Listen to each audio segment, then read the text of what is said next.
পাখিমৰীয়াৰ একাংশ ৰাইজে দাঙি ধৰিছে স্বাৱলম্বিতাৰ নিদৰ্শন। 250 বিঘা মাটিত আৰম্ভ কৰিছে গোমধানৰ খেতি। কৃষিকৰ্মেৰে স্বাৱলম্বিতাৰ সপোন দেখিছে নগাঁও জিলাৰ ননৈৰ হাহিলা বিলৰ কাষৰ এজাক পুৰুষ মহিলাই।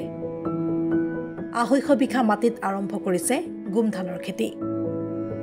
হাহিলা বিলৰ কাষৰ পাখিমৰীয়া গাঁৱৰ 3জন ককাইৰ ভাইৰ নেতৃত্বত গাঁওখনৰ এজাক পুৰুষ মহিলাই এইদৰে ওলাই আহি নামি পৰিছে কৃষিকৰ্মত।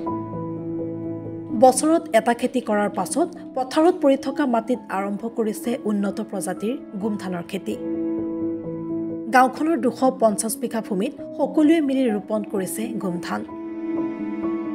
উল্লেখ্য যে পতিত মাটিত সকলোকে এক কৰি কৰা এই কৃষিকৰ্মৰ বাবে ককাই ভাই 3জনক ভূয়সী প্ৰশংসা কৰে গঞা ৰাইজে।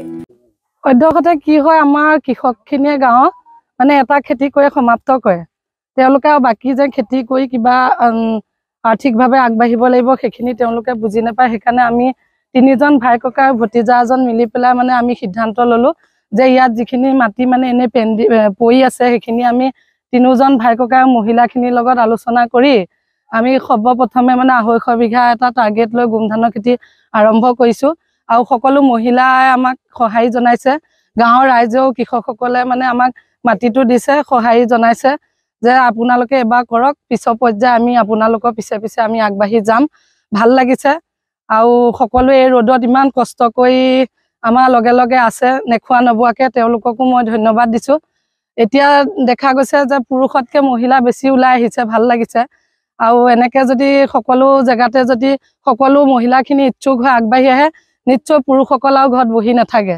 আমাৰ সমস্যা যিসব আছে, আৰ্থিক সমস্যা, এইসব আমাৰ আৰু নাথাকিব। আমি সকলো মানে কি আৰ্থিকভাৱে আগবাঢ়ি যাব পাৰিম। আৰু এতিয়া সৰ্বপ্ৰথমে আমি গোমধানৰ খেতিটো আৰম্ভ কৰিছোঁ। পিছৰ পৰ্যায়ে আমি বেলেগ বেলেগ খেতি আমি হাতত ল'ম। আমি সকলো মহিলাৰ লগত আলোচনা কৰি আছোঁ। তেওঁলোকৰ সহায়ো আমাৰ প্ৰয়োজন হ'ব।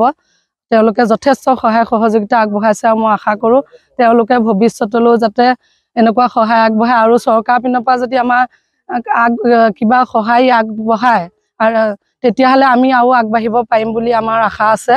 আৰু আমি যিহেতু আমাৰ দেউতা পূৰ্বপুৰুষতে আমি দেখিছিলোঁ এজন কৃষক আছিলে, তেওঁ আমাক লৈ খেতি বাতি কৰিছিলে।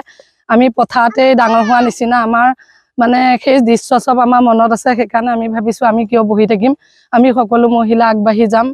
এতিয়া সকলো আগবাঢ়ি আহিছোঁ। আৰু কঠীয়াতলিৰ পৰা শান্তনু কুমাৰ শৰ্মা ৰিপৰ্ট, এনি ভাৰত 24।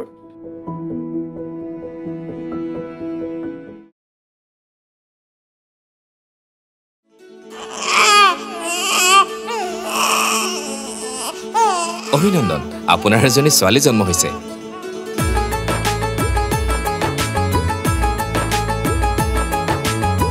লাহি পাহি এজনী পৰি আহিলে ঘৰখন উজলি।